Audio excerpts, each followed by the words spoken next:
Hello friends, कैसे हैं आप सभी। और आज मैं आप लोगों के सामने एक विशेष चर्चा के साथ में आया हूँ। जैसा कि आप सभी जानते हैं कि 5 जून को यूपीएससी का प्रीलिम्स जो है वो संपन्न हो चुका है।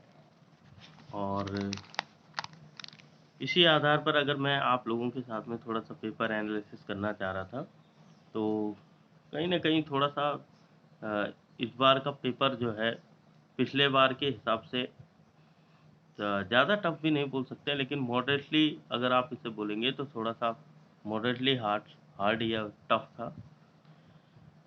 क्योंकि थोड़ा सा इस बार हमें एक एडवांसमेंट देखने के लिए ये भी मिला कि मैं अगर यूपीएससी पेपर जनरल टेस्ट मतलब जो भी सामान्य अध्ययन प्रश्न पत्र खंड 1 की बात करूँगा, तो मेरे पास जो है डी जो सेट है, मैं उसके उस पर आपसे चर्चा करूंगा और ये बताऊंगा कि किस टाइप के क्वेश्चन आए थे। तो सबसे पहले तो आप ये समझ लीजिए कि जो यूपीएससी के पेपर बनाने का जो पैटर्न है वो कई सालों से जो है लगातार बदलता रहा है। इस बार का जो पेपर था वो कुछ इस तरह से था कि इस समय यूपीएससी ने पॉलिटी और जो हिस्ट्री के क्वेश्चन थे उन पर थोड़ा कम जोर दिया। इस समय सबसे ज़्यादा क्वेश्चन पूछे जाने वाले जो पोर्शन थे उनमें से सबसे ज़्यादा पोर्शन था इकोनॉमिक्स का। अधिकतर जो क्वेश्चन थे वो इकोनॉमिक्स से पूछे गए थे, और इकोनॉमिक्स से जो क्वेश्चन पूछे जाते हैं ना, उसमें बच्चे बहुत कंफ्यूज होते हैं। तो ये कंफ्यूजन जो है वो इसी आधार पर दूर की जा सकती है कि आपको ये समझना होगा कि क्वेश्चन में पूछा किस पर्पज से जा रहा है, या क्वेश्चन जो है किस एरिया से रिलेट करता है। जैसे उन्होंने, अगर आप इकोनॉमिक्स जानते हैं तो इकोनॉमिक्स जो है आपके ज्योग्राफी के साथ में भी मिलती है, इकोनॉमी आपके जो है इन्वायरमेंट के साथ में भी मिलती है। तो इसको आप क्या बोलेंगे?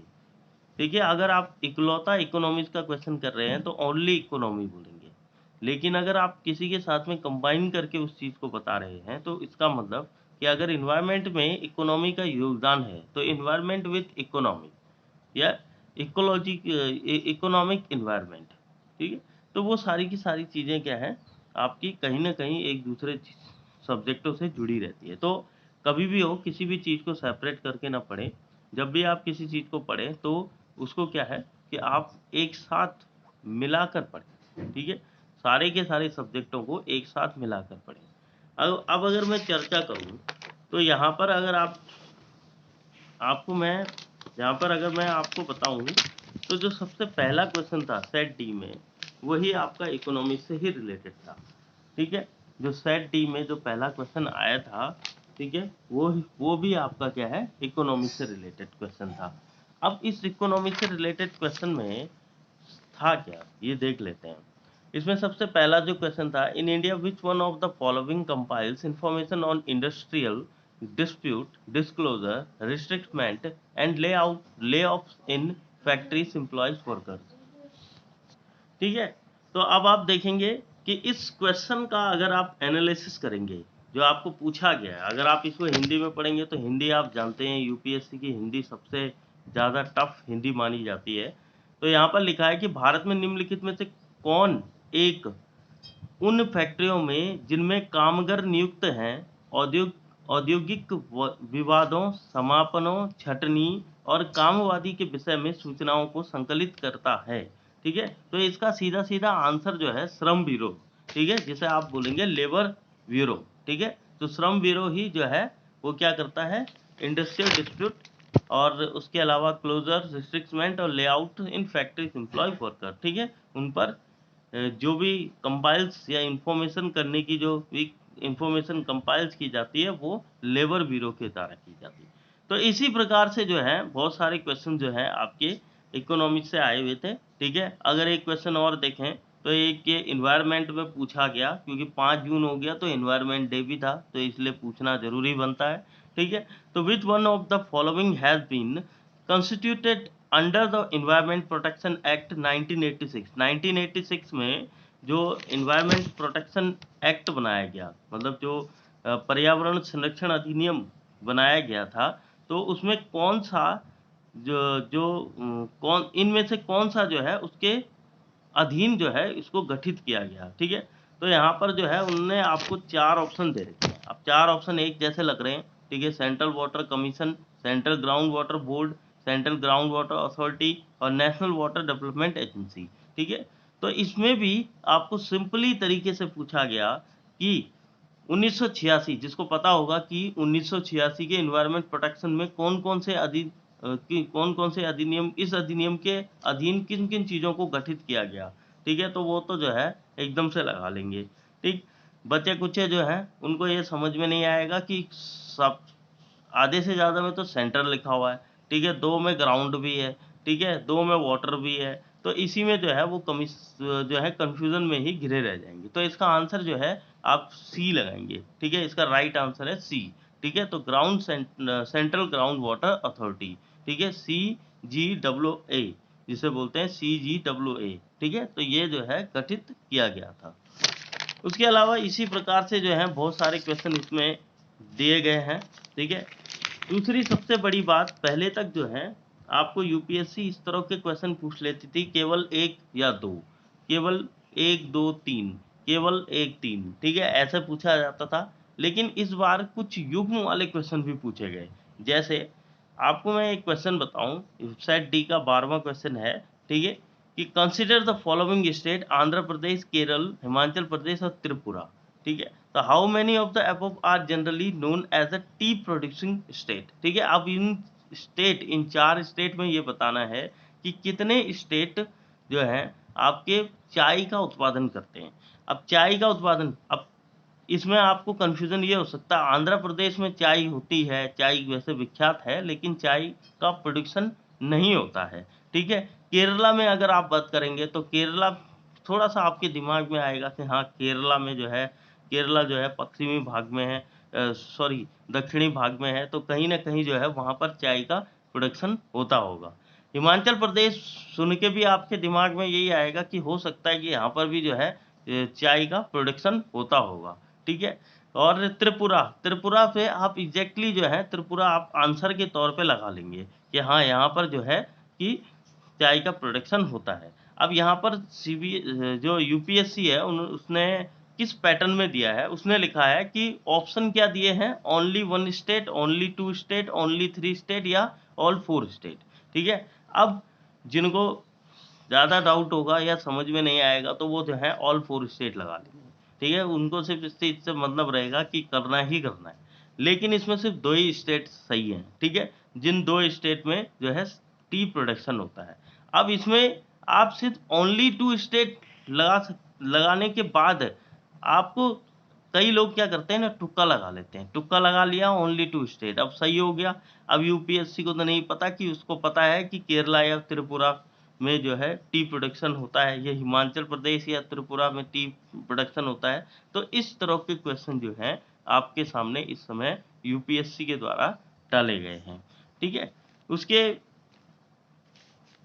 उसके बाद एक सबसे जो सरल क्वेश्चन था, जो कि आपके इकोनॉमिक्स से आया हुआ, एक सबसे जो कि कन्वर्टिबल बॉन्ड के बारे में था, ठीक है। कन्वर्टिबल बॉन्ड को अगर आप देखेंगे तो परिवर्तनीय बॉन्ड बोलते हैं, ठीक है। इसके संदर्भ में कुछ बातें बोली गई है, ठीक है। इसमें लिखा गया है कि as there is an option to exchange the bond for equity, convertible bond pay a lower rate of interest, नहीं ये गलत है, ठीक है। यहाँ पर लिखा हुआ है हिंदी में कि कि बॉन्ड की इक्विटी के लिए बदलने का विकल्प है। परिवर्तनीय बॉन्ड अपेक्षाकृत ब्याज दर का भुगतान करते हैं, ठीक है, कम ब्याज दर का भुगतान करते हैं। तो ये ऐसा कोई जरूरी नहीं है, ठीक है, कि वो कम ब्याज दर का ही भुगतान करते हैं। हाँ, इसका आंसर जो है केवल 2 है, ठीक है, क्योंकि the option to convert to equity afford the bond holder a degree of indexation to raising consumer price, ठीक है। ये हिंदी में अगर आप देखेंगे तो ये क्या कहना चाह रहा है कि इक्विटी के लिए बदलने का विकल्प बॉन्ड बॉन्ड धारक को बढ़ती हुई उपभोक्ता कीमतों से संलग्नता, इंडेक्सेशन बोलते हैं जिसे, की मात्रा प्रदान करता है, ठीक है। तो ये वाला जो है इसमें सही है। तो देखिए इसमें बेसिक से अगर जिसने जो है क्वेश्चन जो है करीब करीब जो है आपने अगर 80 से 85 क्वेश्चन अटेम्प्ट किए हैं, ठीक है, तो ये मान के चल लीजिए कि आप अभी से ही जो है मेंस की तैयारी में लग जाइए, क्योंकि मेंस की तैयारी के लिए सबसे ज़रूरी ये है कि आपको प्रीलिम्स में जो आपने पढ़ा है वो भी आपको आना चाहिए, और तैयारियां हमेशा जो है आगे के एग्ज़ाम की के बेसिस पे करिए। जब भी आप यूपीएससी के एग्ज़ाम में बैठते हैं तो सबसे पहले मेंस की तैयारी करिए। जब आप मेंस पढ़ते हैं तो आपको प्रीलिम्स अपने आप जो आपके डाउट होते हैं वो आपको समझ में आने लग जाते हैं। तो इसलिए शॉर्टकट ना लीजिए, बल्कि में लॉन्ग कट भले ही आप चलेंगे, भले ही देर तक आप अपनी मंजिल तक पहुंचेंगे, तब भी ज़रूरी है कि आप जो है उस चीज़ को सार्थकता के साथ में पढ़ें। क्यों? क्योंकि जो पेपर है वो पेपर आपके इस तरह का है कि ज़्यादा टफ भी नहीं है, ठीक है, और ज़्यादा इजी भी नहीं है। मैंने मॉडरेटली कहा, तो मॉडरेटली का मतलब होता है कि ना तो ज़्यादा टफ है और ना ही ज़्यादा इजी है, ठीक है। तो मैं ये भी नहीं कहूँगा कि आप जो है इस समय की कट ऑफ को देखते हुए आप ये सोचें कि हाँ भाई मेरा नंबर तो आने वाला है, ठीक है। आपको बहुत सारे यूट्यूब प्लेटफॉर्म पे कईयों के द्वारा जो है एक्सपेक्टेड कट ऑफ बताई जा रही होगी। अब ये तो यूपीएससी ही जानता है कि पिछले बार की और इस बार की कट ऑफ में क्या अंतर आने वाला है, ठीक है। लेकिन फिर भी जो एक्सपेक्टेड कट ऑफ बता रहे हैं वो एक अनुमानित जो आपके सामने प्रिडिक्शन है उसको रख रहे हैं।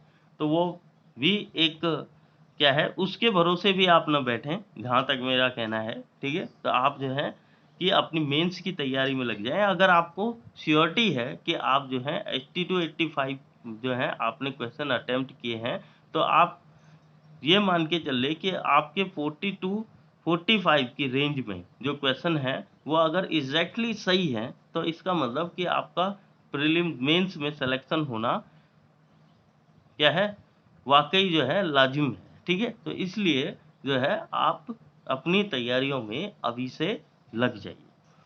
तो इसी के साथ में आप लोगों से अलविदा कहता हूँ, और साथ में जो है आप लोगों को ये भी बता दूँ कि ये जो पेपर का एनालिसिस है इसको पूरा नहीं करवा पाया मैं, थोड़ा बहुत मैं आप लोगों के साथ में डिस्कशन किया, लेकिन इन इस पेपर को आप एक बार घर में दोबारा से देखें।